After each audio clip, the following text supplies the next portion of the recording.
आप लोग SSC GD का फॉर्म भरने जा रहे होंगे, लेकिन आप लोगों को एक मैं बात बता देता हूं, अगर आपने ये गलती कर दी तो आपका सिलेक्शन भी हो जाएगा और आप शायद ज्वाइन ना करें। कुछ ऐसी बातें हैं जिन्हें जानना बहुत जरूरी है, क्योंकि मैंने देखा है कई सारे ऐसे बच्चे होते हैं जो पहली बार फॉर्म भरते हैं और कुछ गलती कर बैठते हैं और फिर वो बार बार पछताते हैं, और ये समझिए जिंदगी भर पछताते हैं शायद। और एक चीज और मैं बता दूं, ये जो एग्जाम है एसएससी जीडी का, इससे आसान एग्जाम आपको कोई मिलेगा भी नहीं, ये भी समझ लीजिए। अब बात आती कौन सी गलती आपको नहीं करनी है, क्योंकि लगभग 30 से 40% लोग गलती करते हैं और फिर वो लोग जिंदगी भर परेशान रहते हैं और मतलब अपने आप को कोसते हैं, कहते कोई होता जो मुझे ये बता देता बात। अब जैसे जो एग्जाम दे चुका होगा जो पहली बार, उसे तो पता लग गया होगा कि कौन सी गलती नहीं करनी है, लेकिन जिसने एग्जाम अभी तक नहीं दिया होगा, तो जो पहली बार फॉर्म भर रहे हैं, तो वो तो बहुत जरूरी उनके लिए देखना। और शायद जिन लोगों ने एग्जाम दिया भी है, जिनका सिलेक्शन नहीं हुआ होगा, कुछ नहीं हुआ होगा, तो उन्हें भी ये बात नहीं पता लग पाई होगी। इसलिए मैं आपको एक बात बताने जा रहा हूं जिसे जानना बहुत जरूरी है, तो आप लोग पूरा वीडियो सही से देखिएगा। एक एक चीज मैं आपको बताऊंगा कौन सी बात आपको, कौन सी गलती नहीं करनी है। देखिएगा, जैसे बात आती है आपका एसएससी जो आपका कांस्टेबल का नोटिफिकेशन आना है, मैंने कहा भी था कि 25 तारीख को नोटिफिकेशन नहीं आएगा। कई सारे लोगों ने कहा कि सर आप कैसे बता सकते हैं, कैसे कह सकते हैं, सरकार ने तो कह दिया, वहां पे एसएससी की तरफ से भी बताया गया है। लेकिन मुझे पता था कि वो नोटिफिकेशन नहीं आ पाएगा और वास्तव में वो नोटिफिकेशन नहीं आया। अब इसी तरीके से और भी चीजें जो मैं आपको बताऊंगा उनको ध्यान से देखिएगा। जैसे कि आपको पता है कि जब आप फॉर्म भरेंगे तो आपको इतनी पोस्ट के लिए वहां पे ऑप्शन मिलेगा, BSF, CISF, ITBP, SSB, CRPF, SS और एफएआर और एनआईए।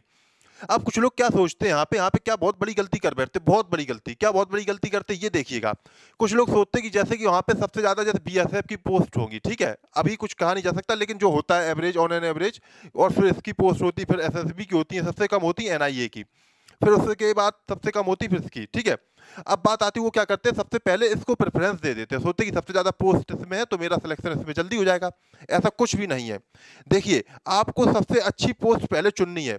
आप क्या सोचते हैं कि जैसे देखिए हम बताते हैं आपको, एक थोड़ा सा एक बात सुन लीजिए, फिर आपको मैं कुछ बातें बताता हूँ बहुत जरूरी। देखिए, जैसे आपका मार्क्स आया 80 मार्क्स, ठीक है, और क्या हुआ, आपने पहले प्रेफरेंस दी थी जैसे आपने एनआईए को, ठीक है, सबसे अच्छी पोस्ट होती है तो एनआईए को। अभी मैं बताऊंगा सबका किसका क्या काम होता है, सारी चीजें मैं बताऊंगा आपको। अब देखिए, एनआईए को जैसे आपने प्रेफरेंस दी, ठीक है, अब बात आती है एनआईए को, आपका एनआईए की जैसे कट ऑफ गई 96। अब आप सोचेंगे मेरे मार्क्स 80, हमने एनआईए को प्रेफरेंस दी थी, तो अब मुझे ये पोस्ट नहीं मिलेगी, वास्तव में नहीं मिलेगी। तो आप कुछ लोग क्या सोचते हैं, फिर कोई कुछ नहीं मिलेगा, ऐसा कुछ नहीं है। अब आपका देखा जाएगा जो 80 मार्क्स हैं, 80 मार्क्स में इनमें से कौन सी पोस्ट है जो कट ऑफ जा रही है, 80 मार्क्स के आसपास कौन सी जा रही है, और आपने उसे चुना है कि नहीं, आपको पोस्ट जरूर मिलेगी। मिनिमम कट ऑफ पे कोई ना कोई जो भी पोस्ट होगी उसमें आपको जरूर सिलेक्ट किया जाएगा। ऐसा नहीं है कि आपके नंबर थोड़े कम है तो आपका सिलेक्शन नहीं होगा। और इनमें से कोई भी पोस्ट में वो कट ऑफ के अंतर्गत आप आ रहे होंगे किसी भी पोस्ट में, तो आपको जरूर पोस्ट मिलेगी, ये ना सोचिएगा कि पोस्ट नहीं मिलेगी, ठीक है। अब लेकिन आपको बताते पोस्ट कौन सी पहले आपको देखना, कौन सी बाद देखना, किसका क्या काम होता है। तो मैं आपको ये बात बता देता हूं, देखिएगा, जैसे सबसे पहले आपकी आती एनआईए, इसकी पोस्ट ज्यादा ज्यादा 80, 90, 100 होगी, पोस्ट ज्यादा होंगी ही नहीं।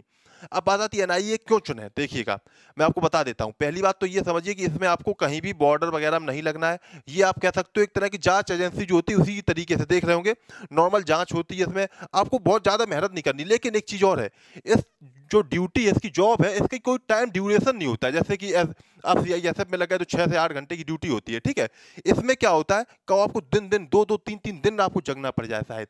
लेकिन होता क्या है, इसमें आपको लगातार काम नहीं करना पड़ता है, कभी जरूरत पड़ गई, कभी नहीं पड़ी, और उसमें सुविधाएं बहुत मिलती हैं, बहुत सुविधाएं मिलती हैं, कई सारी चीजें होती हैं।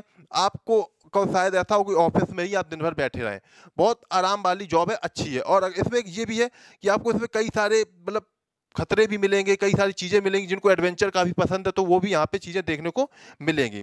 अब बात आती है इसके बाद कौन सी पोस्ट आप लोग प्रेफरेंस करेंगे। अभी मैं आपको एक चीज और बताऊंगा, जब फॉर्म आएगा तो आप लोग जल्दी मत करिएगा कि आप लोग में से बहुत लोग क्या करते हैं, फॉर्म आता है तुरंत भरने लगती है, यही गलती मत करिएगा। आप लोग 2 3 दिन वेट करिएगा, मैं पूरा फॉर्म को रिसर्च करूंगा, देखूंगा कि किस तरीके से आपको क्या गलती नहीं करनी, क्या पोस्ट प्रेफरेंस कैसे डालनी, किस तरीके से कौन सी पोस्ट है, कहां से आप क्या करें, ये सारी चीजें मैं आपको जब बताऊंगा तभी आप फॉर्म भरिएगा। 2 3 दिन क्यों, 1 महीने का समय मिलेगा आप लोग को, मैं बता दूंगा, 2 3 दिन बाद मैं बता दूंगा, तो आप लोग जल्दीबाजी मत करिएगा। इसलिए करिए क्या, चैनल को पहले सब्सक्राइब कर लीजिए, जिससे क्या होगा, जब भी मैं वीडियो लाऊंगा तो आपको नोटिफिकेशन मिल जाएगा, और बेल आइकन पर क्लिक भी कर दीजिए, ठीक है। ये बात आ गई आपकी। अब उसके बाद फिर क्या कौन सी पोस्ट देखनी, सीआईएसएफ देखिएगा। अब बात आती है यहाँ पे कैसे भरेंगे, ये भी मैं बताऊंगा। पोस्ट को चुनेंगे कैसे, ये भी मैं आपको बताऊंगा जब फॉर्म आ जाएगा। अब देखिए, सेंट्रल इंडस्ट्रियल सिक्योरिटी फोर्स, ये सीआईएसएफ का काम ये होता है, जैसे आपने देखा होगा एयरपोर्ट देखा होगा आपने, या आपने कोई इंडस्ट्रियल एरिया देखी होगी, जैसे कि ये कह सकते हो ताजमहल देखा होगा आपने, लाल किला देखा होगा, ठीक ना, और मेट्रो स्टेशन, तो वहाँ पे इनकी ड्यूटी लगती है और कोई ज़्यादा मेहनत का काम नहीं होता, आराम से जाते हैं, बढ़िया 6 घंटे मौज मार के चले आते हैं, ठीक है। इसी तरीके से आप लोग भी रहोगे। अब कभी कभार ये जरूर हो जाता है, जैसे अब उनको जैसे क्या कहते हैं ताजमहल में लगा दिया जाता है, ठीक है ना, जो आपके पुरातत्व स्थल हैं, जो हिस्टोरिकल प्लेस है, वहाँ पे आपको शायद धूप में खड़ा होना पड़ जाए। इतना हो सकता है कि शायद ऐसी जगह खड़ा कर दिया जाएगा, धूप आप लोग दिन भर लगती रहे आपको 6 घंटे, लेकिन ऐसा भी नहीं, वहाँ पे टाइम ड्यूटी बदलती भी रहती है, ठीक है। ये नहीं है कि आपको 6 घंटे वहीं खड़ा करा जाएगा, ठीक है, ऐसी बात नहीं है, लेकिन कोई दिक्कत की बात नहीं। लेकिन अगर आप एयरपोर्ट और मेट्रो में लग गए तो आपकी जिंदगी समझिए बहुत आसान से गुजरेगी, बहुत आराम से गुजरेगी, ठीक है। बैठे रहेंगे, कुछ नहीं करना है, मौज मारेंगे, ये समझिए। तो ये सबसे अच्छी पोस्ट होती है, ये समझिए। मैं तो एनआईए से भी अच्छी इसको मानूंगा, लेकिन कुछ लोगों को कहना होता नहीं सर एनआईए ज्यादा अच्छी, तो खैर वो बात है ही खैर, लेकिन आप लोग एनआईए के बाद इसी को सबसे बाद प्रेफरेंस देंगे। इसके बाद एक और पोस्ट होती है एसएसएफ। अब इसमें क्या हुआ है, सीआईएसएफ ने इसकी जगह ले ली है। एसएसएफ जो है अब बहुत कम पोस्ट हो गई इसकी, एसएसएफ की, इसकी जगह सीआईएसएफ ने जगह ले ली है। कई जगह सीआईएसएफ तैनात होने लगे हैं। इसमें क्या होता है, जो बड़े बड़े जो मंत्रियों के घर होते हैं, जो उनके मतलब उनके घर बने हुए हैं जो, तो वहां पे इनकी ड्यूटी लगती है, ठीक है। तो इनकी ड्यूटी हो गई, ठीक है, यहाँ पे। इसके बाद कौन सी आती है, इसके बाद आती है इंडियन आईटीबीपी, यानी कि Indo Tibetan border police force. यानी कि यहाँ पे क्या होता है, जो चीन वाली बॉर्डर है वहां पे आपको लगता है, कुछ लोग क्या कहते हैं यहाँ पे बीएसएफ, जो कुछ लोग क्या कहते हैं कि बीएसएफ ज्यादा अच्छी है, कुछ लोग ये सोचते हैं कि बीएसएफ ज्यादा अच्छी है इसकी तुलना में। अब देखिए बीएसएफ और आईटीबीपी में क्या फर्क है, देखिएगा। बीएसएफ जो मैं आपको आईटीबीपी पे बताता हूँ, ये क्या होता है, चीन जहाँ पे बॉर्डर में जो लगते हैं जहाँ पे ये लोग, तो वहाँ पे इलाका जो होता है ना, ठंडा इलाका होता है, ज्यादातर ठंडा इलाका होता है, ठीक है ना। आपको वहाँ पे मौसम अच्छा मिलेगा यहाँ पे, ठीक है ना। और आपको ज्यादा यहाँ पे लड़ाई झगड़े कभी कभार, अभी तो चाइना का हो गया है बहुत डिस्प्यूट, थोड़ा बहुत तो हो गया ना, तो वैसे कोई ज्यादा डिस्प्यूट भी कुछ ऐसा होता भी नहीं है, ठीक है। तो यहाँ पे आप लोगों को लगाया जाएगा, ठीक है। अब ये हो गई। अब इसके बाद फिर कौन सी आती है, फिर इसके बाद आपकी बीएसएफ आएगी, ठीक है। बीएसएफ यानी बॉर्डर सिक्योरिटी फोर्स, सबसे जो नाम ज्यादा जिसका नाम है। इसमें होता क्या है, समस्या ये है आपकी कि यहाँ पे आपको जो गर्मी, जैसे राजस्थान कई ऐसी जगह इलाके हैं जहाँ पे आपको पोस्ट दी जाती है, बहुत दिक्कत होती है, बहुत गर्मी में आप बने रहते हैं, उबल जाते हैं वहाँ पे।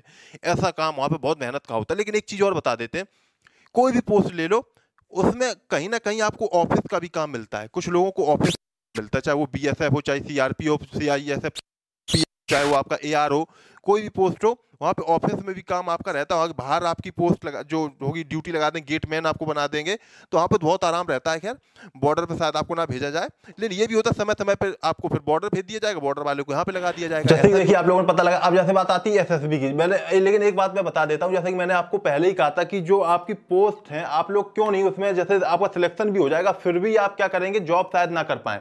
क्यों नहीं कर पाएंगे मैं आपको बता देता हूं। जैसे आपने क्या करा, कोई आपने पोस्ट प्रेफरेंस पहले डाल दी, और बाद में जब आपको पता लगा कि अरे ये मैंने पोस्ट डाल दी है तो मैं कर नहीं पाऊंगा, ये मेरे अकॉर्डिंग है नहीं, मैं यहाँ पे नहीं सही से जॉब कर पाऊंगा, फिर आप क्या होगा, आप उस पोस्ट को ज्वाइन नहीं करेंगे। ऐसा बता कितने लोग करते हैं, ऐसा लगभग समझिए 2 से 2.5 लोग होते हैं जो फिर इनको जॉब को मतलब ज्वाइन ही नहीं करते हैं, क्योंकि उनसे गलती क्या होता है, पोस्ट प्रेफरेंस उनसे गलत डल जाती है, उनके अकॉर्डिंग नहीं डलती, तो इसलिए क्या हो जाता है, फिर वो लोग जॉब को ज्वाइन ही नहीं कर पाते हैं, ठीक है।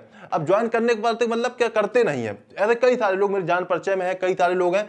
क्यों, अभी मैं आपको बताता हूं, देखिएगा। जैसे अब बात आती है जैसे यहाँ पे एसएसबी, ठीक है ना। एसएसबी तो खैर जो पोस्ट है आपकी, ठीक है। यहाँ पे क्या होता है आपको, जैसे कि भूटान वगैरह, जैसे कि यहाँ पे नेपाल बॉर्डर वगैरह है, वहां पे लगते हैं, कोई ज्यादा लड़ाई झगड़ा कुछ नहीं होता है, इसको भर सकते हैं। और मैं आपको और एक वीडियो के माध्यम से बताऊंगा कि आपको जब फॉर्म आएगा तब कैसे भरना है, तब आप देखिएगा सही से, वो बहुत जरूरी वीडियो है, ठीक है ना, उससे बहुत जरूरी देखना है। और उससे आसान सिलेक्शन कोई नहीं मिलेगा आपको जीवन में, ये समझ लीजिए।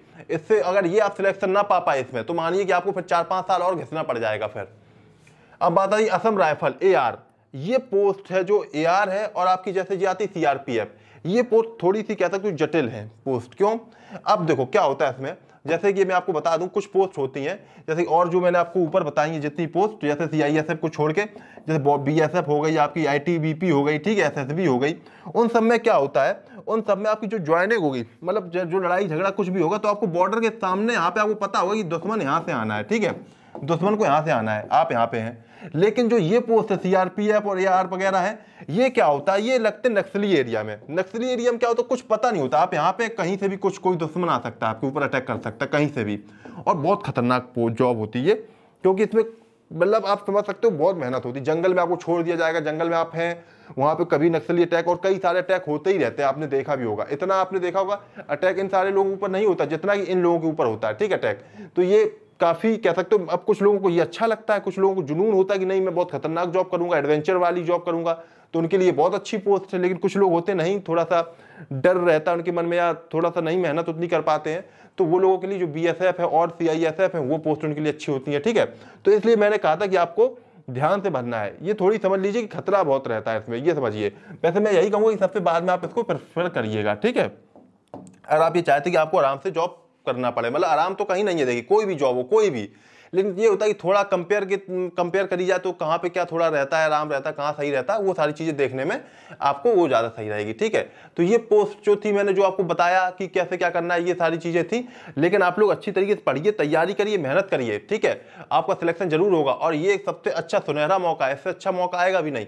मैं आपको और भी कई सारी चीजें वीडियो में जीडी एसएससी जीडी के माध्यम से बताता रहूंगा, क्योंकि मैं खुद सिलेक्टेड हूं लेकिन ज्वाइन नहीं किया, इसी कारण जो मैंने पोस्ट प्रेफरेंस वाली बात थी, इसीलिए, ठीक है। अब आप लोग अच्छी तरीके से पढ़िए, तैयारी करिए और सिलेक्शन जरूर होगा। लेकिन अगर सिलेक्शन अभी नहीं हुआ तो मानिए फिर आपको मेहनत बहुत करनी पड़ेगी, फिर सिलेक्शन आपका शायद को बिल्कुल ना हो, ठीक है। क्योंकि मैंने देखा है एसएससी जीडी, अगर नहीं, ये समझिए जब ये एग्जाम इतना छोटा नहीं निकाल पाए फिर बहुत कंपटीशन हो जाता है आगे, बहुत कंपटीशन। इसलिए ठीक है, दौड़िए, दौड़ते भी रहिए, पढ़ते भी रहिए, ठीक है, ये सारी चीजें करते रहिए। तो मुझे उम्मीद है कि आपको ये वीडियो काफी अच्छा लगा होगा। अगर अच्छा लगा तो प्लीज वीडियो लाइक करिए और शेयर भी करिए ज्यादा से ज्यादा, और चैनल को सब्सक्राइब नहीं किया सब्सक्राइब करिए, क्योंकि इससे क्या होगा, मैं नया वीडियो जब भी लेके आऊंगा तो आपको सबसे पहले उसका नोटिफिकेशन मिलता रहेगा। तब तक के लिए मैं चाहता हूं आपसे नेक्स्ट वीडियो मिलूंगा, तब तक के लिए जय हिंद, जय भारत।